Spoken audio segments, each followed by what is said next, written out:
بسم الله الرحمن الرحيم. يا بني إسرائيل اذكروا نعمتي التي أنعمت عليكم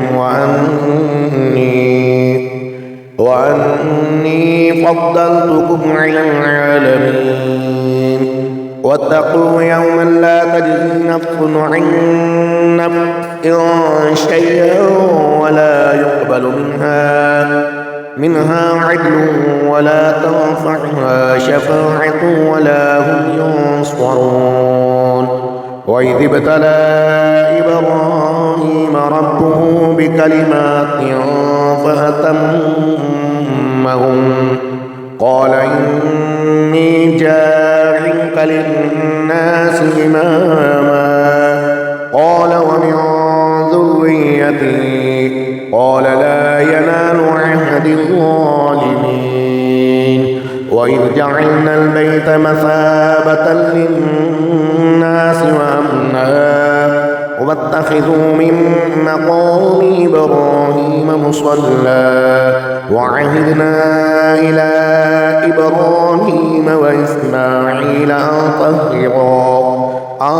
طهرا بيتي للطائفين والعاكفين والركع السجود.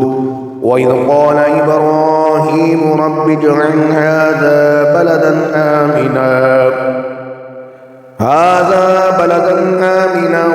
وارزق أهله من الثمرات من آمن منهم بالله واليوم الآخر قال ومن كفر فأمتعه قليلا ثم أضطره إلى عذاب النار وبئس المصير.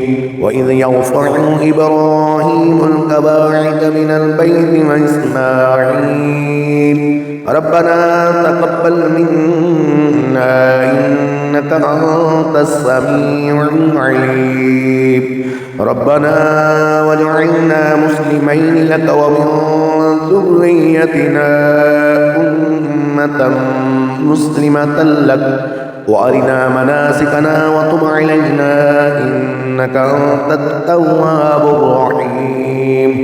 ربنا وابعث فيهم رسولا منهم يتلو عليهم آياتك ويعلمهم الكتاب والحكمة ويزكيهم إنك أنت العزيز الحكيم.